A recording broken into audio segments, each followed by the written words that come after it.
It's Fernando Ruiz Art. Hi everybody, welcome to Mass Part 3, the trilogy. So, clearly, superheroes have given us many different styles of mass, and in the last couple of videos, excuse me, we've been taking a look at a few different styles. The domino mask, the half face mask, the exposed hair. We took a look at the nose covering Batman mask, the Green Lantern mask, and the Wolverine mask. So I've been asked for a couple of more, so I'm going to do a part 3. And again, if you guys can think of any other styles of masks that I haven't covered, or any other characters that you'd like to see me cover, let me know. Certainly let me know in the comments below. So today we're gonna, two I want to cover have something in common, which is they have distinct eyewear. So first we're gonna talk about the Blue Beetle, DC's Blue Beetle, formerly Charlton Comics' Blue Beetle, Ted Kord. Let me just say, I've always been a fan of Ted Kord. And boy, was he squandered. I first saw the Ted Kord Blue Beetle, I think like a lot of people, in the pages of Crisis on Infinite Earths. I think he puts in an appearance, I think around the second issue. Maybe it was the first issue. Early on. But I think he won a lot of people over. I think that may have been his first appearance in a DC book, because he was one of those characters acquired from Charlton, like Captain Atom and a few others. But he had a lot of potential, a lot of charisma too. And I will give DC credit. They did launch him right away into his own series. Not a great series, kind of very cookie cutter in a way. Beautiful artwork by the underrated Paris Cullins, but I thought Ted deserved better.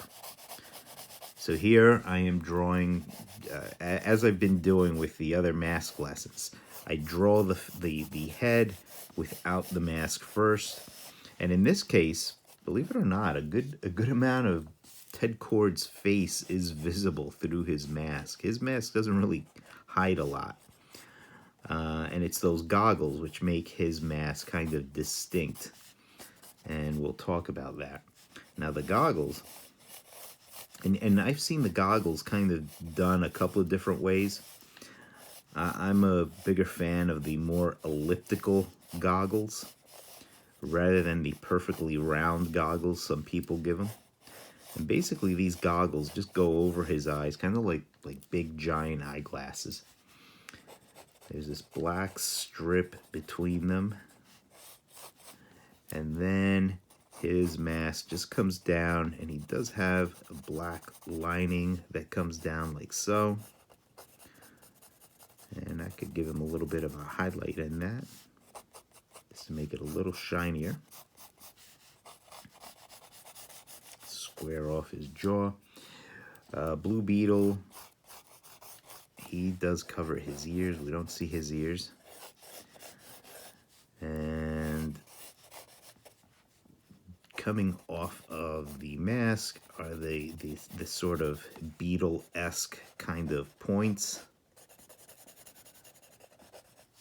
And then fill out his cranium a little. And that gives us the Blue Beetle.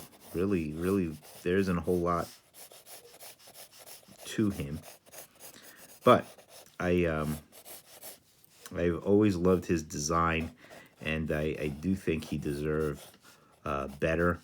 After that kind of so-so series, really, like I said, it was a series that I think he really deserved a better series than what he was getting there. Although, again, very nice artwork by Paris Cullins, who is an underrated star in my book of the 80s. Also did Blue Devil, which was another favorite title of mine from the day. But as for Blue Beetle, after his own series, you know, of course, he was in the Justice League title, where, you know, he became comedy relief, pretty much like the whole Justice League themselves. But I still wanted a straight Blue Beetle adventure. You know, I still wanted to see Blue Beetle doing his own thing. But, and then, of course, you know, they very unceremoniously and unwisely just killed him off to make way for the new Blue Beetle. So that's the story of Blue Beetle. And, you know, sometimes when I see him drawn, especially when he is drawn these days, sometimes he's given kind of a seam like this. We talked about in part 2, I talked about my my aversion to seams, but there it is if you really have to have it. Okay, so that's Blue Beetle. Now my next character, another guy famous for distinctive eyewear, and this is a real favorite character of mine, and another guy who really has deserved better than what he's gotten. And I hope someday he gets on the road to redemption. And that is my favorite X-Man. No, not Wolverine. Cyclops. Cyclops to me, I know a lot of people, for whatever reason, they despise Cyclops, or they're bored by Cyclops. To me, Cyclops is the quintessential X-Man. And I think he gets a lot of flack, mostly because poor Cyclops has been written horribly for about 40 years. I think you have to go back to the to John Byrne's day on the X-Men to get a good Cyclops. After the death of Jean Grey, he really just got kind of shoved around and married off, disappeared, and then he was just too much of a victim of a lot of behind-the-scenes stuff as far as the characters go. Okay, so with Cyclops, because his visor is going to be such a big thing, I'm going to draw mostly the lower half of the head, and now I like to draw the Dave Cockrum visor, which is a little bit of a bigger deal than his classic Neil Adams visor. If you remember, you close watchers of the X-Men, when Neil Adams was drawing the original X-Men, Cyclops' visor was a pretty slim thing that just went across his eyes. In the pages of the all-new X-Men, the post-giant-sized X-Men #1 X-Men, Dave Cockrum gave Cyclops a bigger, more flamboyant visor. I always liked that one. I always liked that one best. It seemed like a more substantial thing for this thing that can control and hold back his mighty optic blasts. I think it needed to be a device with a little bit more substance to it. Plus, it just seemed to fit around the contours of his face much better than the thin, straight visor, which just seemed to just lay unnaturally across his eyes. And then a really good Cyclops artist, probably my favorite Cyclops artist, with all due respect to Dave Cockrum and John Byrne. But the great Paul Smith drew a very nice Cyclops, however briefly, because his run was a brief one, but he drew a great Cyclops. And I prefer Cyclops with the full headgear. I don't like my Cyclops to have the exposed hair.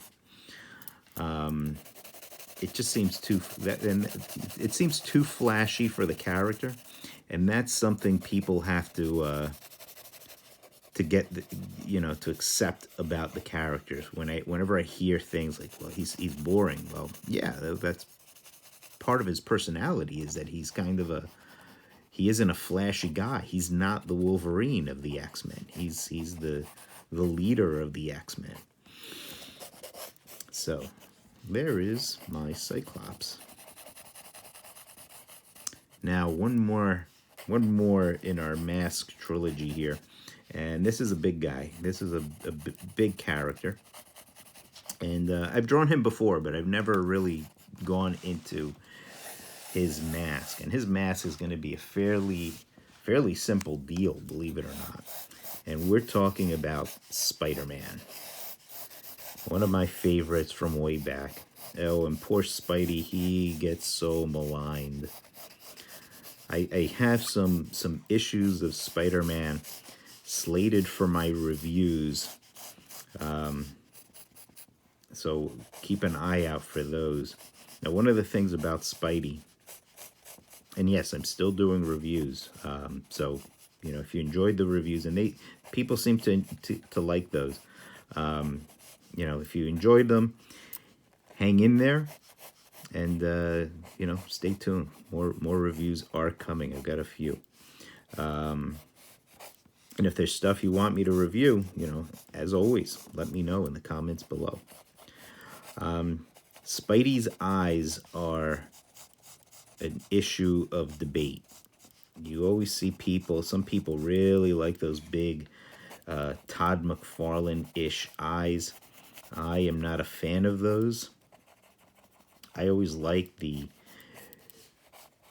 smaller, the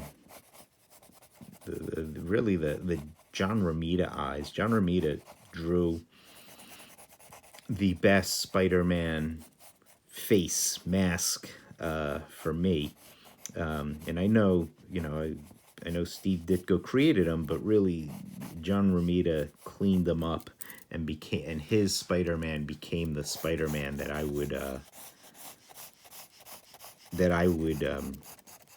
really look at the most when I was a kid growing up in the 70s and in the very early 80s. It was Romita's Spider-Man that was mostly on all the merchandise that was floating around back then. Okay, and then of course, and I won't belabor this too much, but then we've got the webbing on the mask. And the webbing, of course, radiates from the nose, radiates from right between the eyes, and then fans out really across his whole body. And I'm not being too neat about it here because I don't want to take you through it all. But there's Spidey.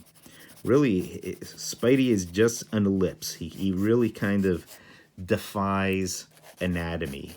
And if I were to draw Spidey from the side, this is pretty much what he would look like in profile. Same, not going crazy with the eyes. And I won't get into his webbing here, but you see the nose kind of comes down, forms the chin, which goes up into his jawline and disappears behind where his ears should be. And that's my Spidey in profile. Okay, so here are 3 more masked characters. Let me know what you think. If there's anybody else that you want me to cover, let me know. I'm not opposed to doing a part 4. I do have other topics I want to cover, but if you guys want a part 4, I haven't done any women. If there's masked women you want me to cover, let me know. You guys let me know. I'm here for you. And of course, thank you for tuning in. Thanks for checking out this video. If you enjoyed it, please click like and subscribe and hit that bell. And I will see you guys next time. All right. Bye-bye, everybody.